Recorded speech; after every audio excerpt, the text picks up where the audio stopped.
Hello students, আমি গোবিন্দ রায় GR science tutor পরিবারে তোমাদের সবাইকে স্বাগত।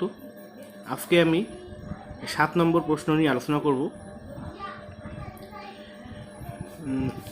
স্টুডেন্টস, এটি 4 নম্বর ভিডিও।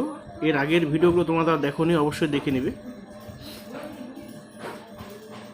7 নম্বর প্রশ্ন, 2 বছরের মধ্যে টাকা ফেরত দিলে কোনো সুদ দিতে হবে না, এই শর্তে 3 বন্ধু একটি সমবায় ব্যাংক থেকে যথাক্রমে 6,000 টাকা, 8,000 টাকা ও 5,000 টাকা ধার নিয়ে যৌথভাবে 4টি সাইকেল রিক্সা ক্রয় করেন। 2 বছর পর হিসাব করে দেখা যায় সমস্ত খরচ খরচা বাদ দিয়ে মোট 30,400 টাকা আয় হয়েছে।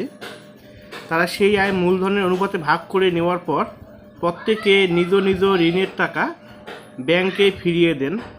এখন কার হাতে কত টাকা থাকবে এবং তাদের হাতে থাকা টাকার অনুপাত কীভাবে হিসাব করে লিখি।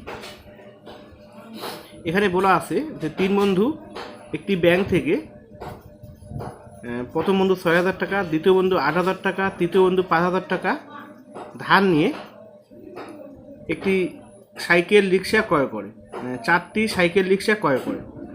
এবার 2 বছর পর দেখে যে সমস্ত খরচ খরচা বাদ দিয়ে মোট 30,400 টাকা তাদের আয় হয়েছে।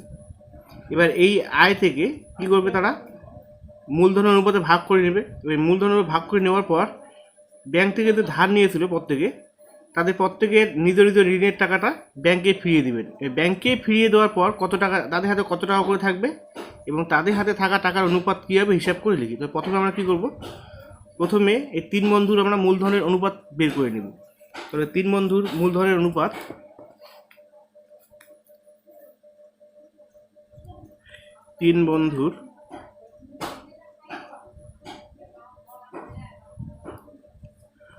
মূলধনের অনুপাত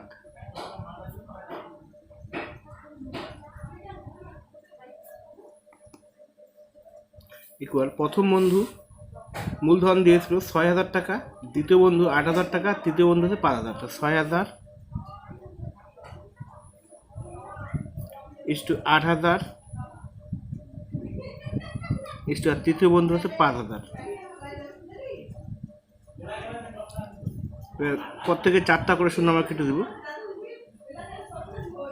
তাহলে এখান থেকে আমরা পেলাম 6:8:5। এবার 2 বছর পরে তাদের 30,400 টাকা আয় হয়েছে। 2 বছর পরে তাদের 30,400 টাকা আয় হয়েছে। এই আয়টা তারা মূলধন অনুপাতে ভাগ করে নেবে। তাহলে 30,400 টাকা থেকে 30,400 টাকা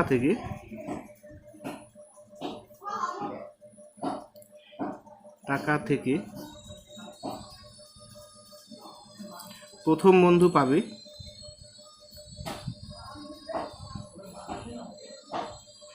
তাহলে প্রথম বন্ধুর আনুপাতিক ভাগার 6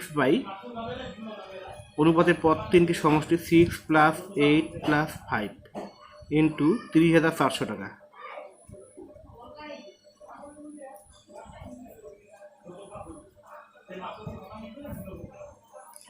6/19 ইন্টু 30,400 টাকা। এখান থেকে আমরা পাবো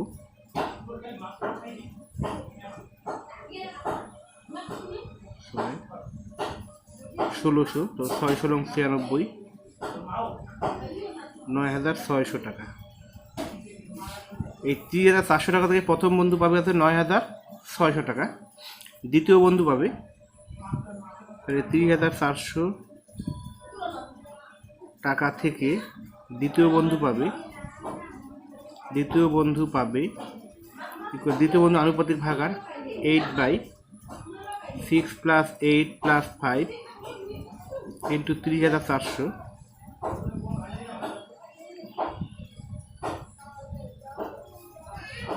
8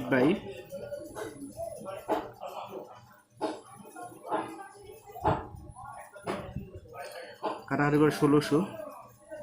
তাহলে 1,600কে 8 দিয়ে গুণ করে পাই আমরা 6/8 = 8, 4 4 12, 12,800 টাকা।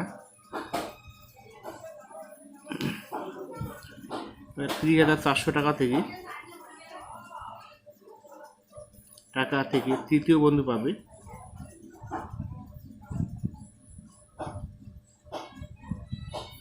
তৃতীয় বন্ধু আনুপাতিক ভাগাহার, তাহলে 5/6 + 8 + 5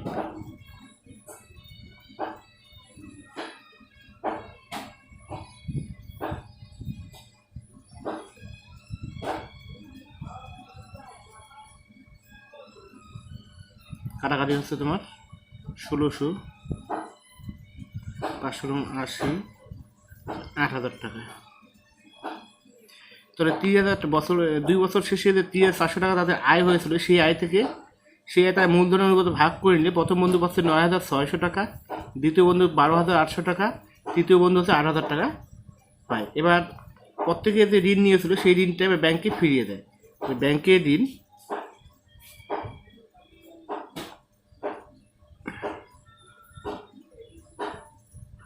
শোধ দেওয়ার পর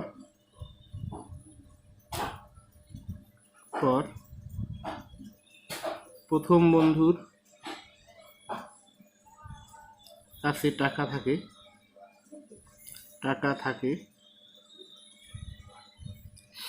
প্রথম বন্ধু ধার নিয়েছিল 6,000 টাকা, আর প্রথম বন্ধু পেয়েছিল 9,600 টাকা। 9,600 টাকা থেকে যে ধার নিয়েছিল 6,000 টাকা, এটা মাইনাস হবে। 9,600 টাকা মাইনাস 6,000 টাকা,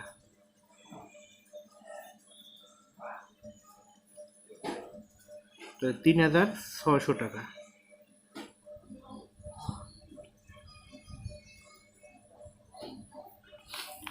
দ্বিতীয় বন্ধুর হাতে টাকা থাকে, দ্বিতীয় বন্ধুর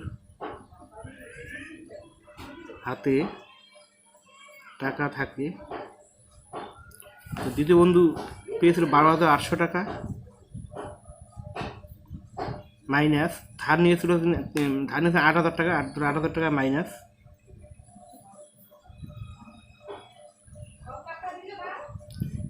800, 4,800 টাকা। এবং তৃতীয় বন্ধুর হাতে টাকা থাকে, তো তৃতীয় বন্ধু পেয়েছিল 8,000 টাকা, মাইনাস ধার নিয়েছিলেন 5,000 টাকা,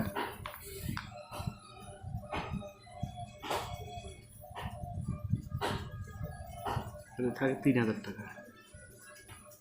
তাহলে প্রত্যেকে নিজ নিজ ঋণের টাকা শোধ দেওয়ার পর তাদের হাতে যে টাকা থাকে, তারপর প্রথম বন্ধুর হাতে থাকে 3,600 টাকা, দ্বিতীয় বন্ধুর হাতে থাকে 4,800 টাকা এবং তৃতীয় বন্ধুর কাছে থাকে 3,000 টাকা। এবার এই তাদের হাতে থাকা টাকার অনুপাত বের করতে হবে। সুতরাং এখন তাদের হাতে থাকা টাকার অনুপাত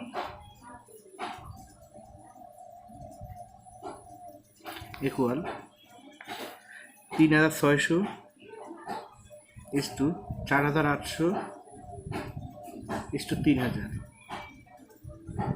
করে প্রত্যেকটা থেকে 2টা করে শূন্য ভাগে কেটে দাও।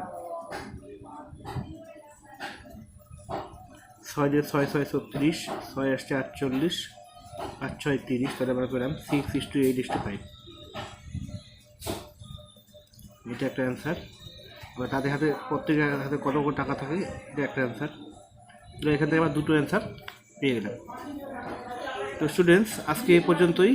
তো তোমরা যারা এই চ্যানেলে নতুন যুক্ত হয়েছে অবশ্যই চ্যানেলটি সাবস্ক্রাইব করবে, পাশে থাকা বেল আইকনটি অন করে রাখবে, তাতে পরবর্তী ভিডিওর আপডেটগুলি সবার আগে পেতে পারো। আর ভিডিওটি ভালো লাগলে অবশ্যই লাইক, কমেন্ট ও শেয়ার করবে।